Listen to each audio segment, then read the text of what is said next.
Olá, seja muito bem-vindo a mais este vídeo. Eu sou Adolfo Clair e você está no meu canal. Bem, hoje eu quero estar falando com vocês sobre várias palavras no grego que significam a mesma coisa, tá? E como lidar com isso? Como lidar com isso? Então, peço que se inscreva no canal, assine as notificações. Na descrição do vídeo você encontra o curso de Teologia Pagamento Único, na página inicial também. Tem o meu Instagram, tá na página inicial do canal. É só me seguir lá, tem meu número, tá? E vamos a mais este vídeo. Já há algum tempo estudando grego, e todo estudante de grego também, quando ele lida com isso, ele começa a perceber que existem dentro do grego, o hebraico também tem, mas o hebraico é mais comum você ter uma palavra com 15 significados. O grego é mais comum você ter duas, três palavras que são traduzidas pela mesma coisa, pela mesma palavra em português, e que talvez elas tenham uma significância de algum significado diferente. Então, por exemplo, neos e kainós. Neos e kainós significa novo, né? Cronos, kairos, tempo. Deixa eu pegar outra palavra. Litos, pedra. Petros, pedra. Kefas, pedra, né? Pedro. Então, amor, ágape, filéu, eros, e assim eu poderia continuar essa lista aqui. Dois verbos, inclusive o vídeo que eu postei falando sobre o tempo verbal grego e a questão do tempo verbal grego, que eu postei aqui no canal, é o vídeo anterior a esse, eu coloco lá, tem dois verbos que traduzem comer, né? Estio e fago, e assim vai. Então você tem, ao longo de todo o Novo Testamento, o Novo Testamento, você tem duas, três palavras que podem ser traduzidas da mesma forma. Antropos, andros, né? Antropos é homem, andros é homem, né? Então você tem várias palavras que acabam tendo a mesma significância. E aí o que acontece? Chega o cara, ele lê um texto. Por exemplo, ele vai pegar o texto Mateus, um texto de Mateus, e lá está a palavra neos. Lembrei até da palavra laos, laos e etnos. Laos é povo e etnos é povo também, só que laos, já explico sobre isso, mas duas palavras para povo, por exemplo. Então o cara abre lá o Evangelho de Mateus e tem a palavra neos, que é novo. Aí olha lá no livro do não sei aonde, é kainós. Opa, aqui é novo, mas aqui é um novo, entende? O que acontece? Nós temos que entender o seguinte. Se são palavras diferentes, mas são trazidas pela mesma palavra, nós temos que observar o seguinte. Opa, então tem duas, três palavras que significam a mesma coisa. Então nós podemos entender que se são duas palavras diferentes, elas têm uma pequena diferença. Elas podem ter uma pequena diferença de interpretação. Isso é natural, porque são duas palavras diferentes. Vou dar um exemplo em língua portuguesa. Uma mulher bonita. Uma mulher gostosa. Uma mulher linda. Ou lá em casa, hein? Prestou atenção no que eu disse? Tudo significa a mesma coisa. Mulher bonita. Mulher gostosa. Mulher linda. Ou lá em casa. Entendeu? Todas essas quatro palavras, elas significam a mesma coisa, se refere à mesma coisa. Uma mulher que seja, né? Então, só que o tom em que cada contexto isso vai ser usado vai ser um pouco diferente. Ou lá em casa você não fala dentro da igreja, não é? Você não fala desrespeitosamente. É uma maneira de você olhar para uma mulher, achar ela bonita no sentido e ser até ser um pouco desrespeitoso entre os amigos e tal. É normal. Uma mulher bonita, uma mulher linda, né? Entendeu? Ou gostosa, né? Faz muito tempo que eu não escuto essa expressão, né? Já acho que já está até caindo em desuso em si, né? Então, mas percebe que cada uma ela vai ter significa a mesma coisa, mas elas vão ter um uso diferente nos seus contextos, sejam sociais e por aí vai, entendeu? Podemos dizer que no grego ocorre a mesma coisa. Existe aquela questão da passagem de Pedro, né? Pedro, tu me amas, Pedro, tu me amas. Se você olhar no grego, você vai ter se eu não me engano, você vai ter o filéu e o amor, né? E o amor ágape e tal. Tu me ama, sabe que eu te amo, sabe que eu te amo e tal, tal, tal, tal. E aí tem gente que fala, não, porque o filéu é isso, porque... Não, cara. Às vezes ali é só um uso... Às vezes o uso de amor ali, duas palavras diferentes de amor, para não gerar repetição. E o uso de palavras sinônimas num texto, geralmente é para isso, para não gerar repetição. Por que é usado o pronome? Por que o pronome pessoal existe? Para você não ficar repetindo a mesma coisa e o texto não ficar chato. Né? A Joana é uma menina muito inteligente e a Joana também é muito bonita. Não. A Joana é uma menina inteligente e ela, ainda por cima, é muito bonita. Entendeu? Então, o pronome pessoal é usado para não repetir. Não tem nada a ver com palavras parecidas que significam a mesma coisa, né? Mas o ela, nesse caso, representa a Joana, que é a mesma coisa. Então, é para não gerar repetição. Então, no caso, vamos supor aqui uma análise bem brava, bem por cima, assim. No caso de Pedro, quando Pedro, tu me amas, eu te amo, tu me amas, tu me amas, tu me amas, e ele responde filéu, e eu tenho que olhar até o texto para fazer uma análise depois mais aprofundada. De cara eu olho para isso e observo que pode ter algo mais profundo, mas às vezes foram usadas palavras diferentes para dizer a mesma coisa, mas que ali é mais um recurso para não se tornar muito repetitivo. Pode existir uma diferença de significado entre as duas palavras? É normal e é comum.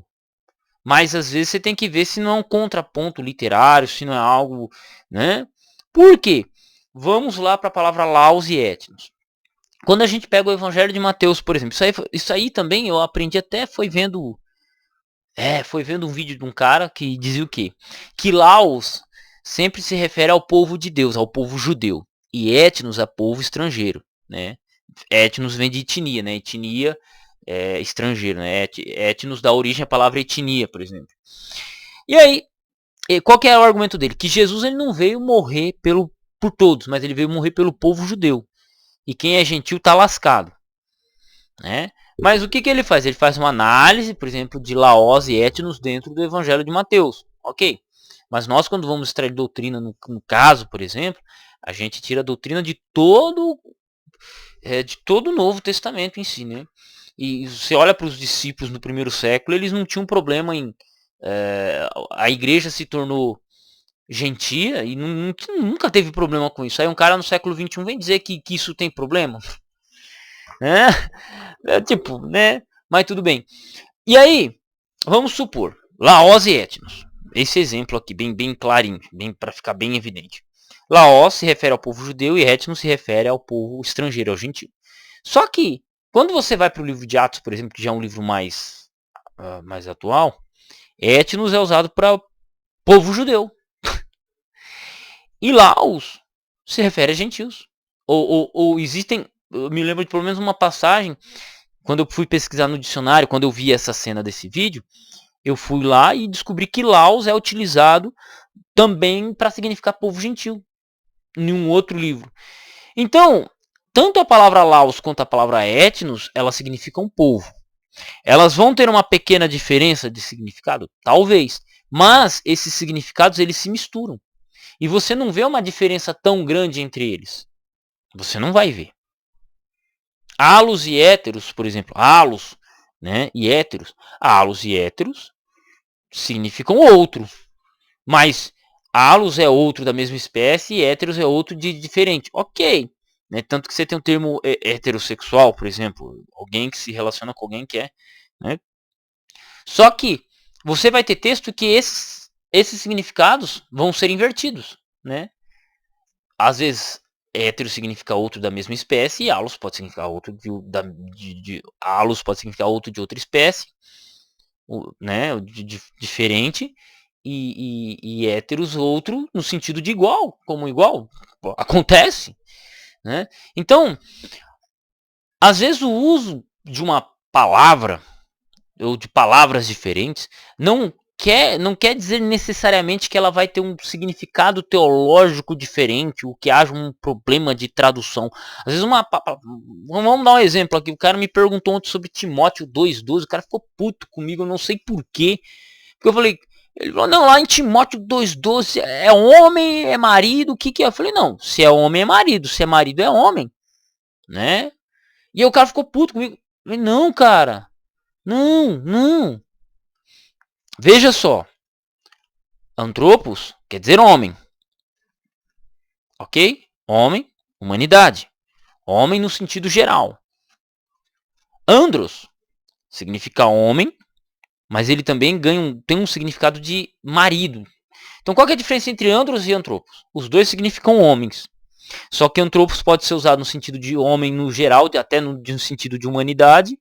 O homem dominou a lua, né? No sentido mais geral. E Andros vai se referir, ou tem um significado maior no sentido de marido, um homem adulto, casado e por aí vai. Pode acontecer isso aí. Só que, quando você olha a vista grossa, não tem diferença.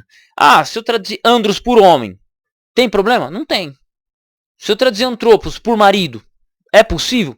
É possível, dependendo do contexto, você pode traduzir e não vai ter problema. Ah, mas o dicionário não traz isso.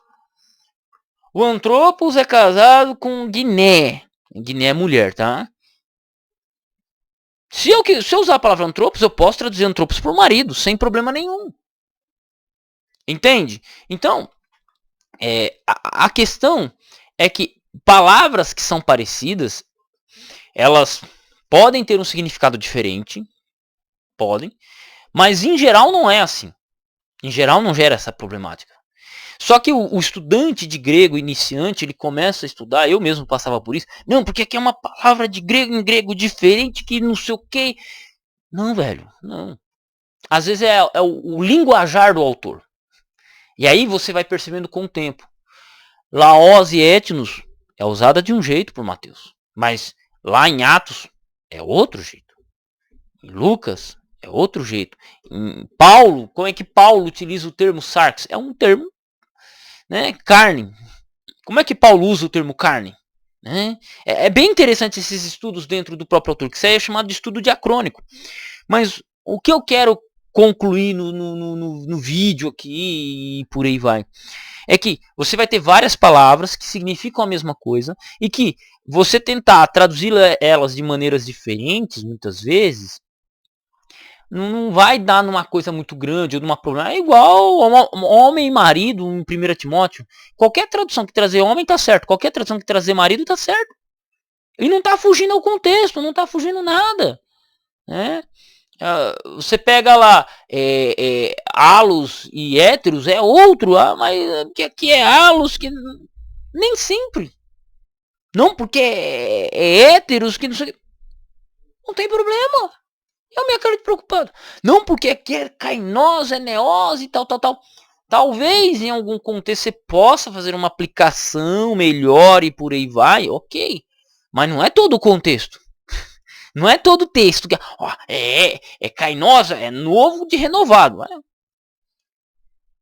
Aí você pega lá o cainosa, por exemplo, vestes novas, vinho novo e por aí vai. Cainoso. No sentido de novo, de novidade. Exatamente como neós. Então, às vezes a gente tem que tomar um pouco de cuidado, aprender a fazer uma análise, e a própria experiência do texto, do estudo do texto, vai fazendo a gente refletir e apanhar, né? Refletir antes de coisar, né? De sair falando, né? Mas porque eu vi o teólogo tal, cara. Pô, às vezes o teólogo que você estava dizendo, ele não é um especialista, um pregador e tudo vai, principalmente em pregações. E assim vai, né? Então a gente vai caminhando, né? E não é só com essas palavras, existem toneladas de palavras do Novo Testamento que podem, né? Que tem essa questão. Só que às vezes é o estilo do autor. Lembra que eu disse no começo aqui, a historinha, uma mulher bela, uma mulher bonita, uma mulher gostosa e eu lá em casa. Às vezes é a opção do autor. Às vezes é a opção do autor utilizar por uma certa palavra em específico. Às vezes o autor ele gosta de usar a palavra bela, às vezes ele gosta de usar a palavra bonita, Às vezes ele gosta de usar a palavra linda.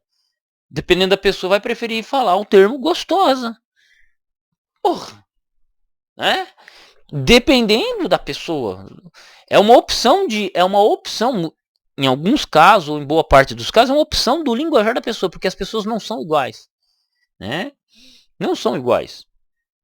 Simples assim. Só que às vezes a gente fica tão fascinado, não, porque isso, porque aquilo, porque não sei o que, porque. Não, não é, cara. Não é. Às vezes é a opção do autor, é o vocabulário dele. Né? É isso. Beleza? Tranquilo? Tamo junto? Tem segredo alguma coisa? Foi algo muito difícil? Gostou desse vídeo? Se inscreve, deixa o like, tamo junto, Campo Batalha, Deus abençoe vocês. E é isso aí, beleza? Um abraço e fiquem com Deus.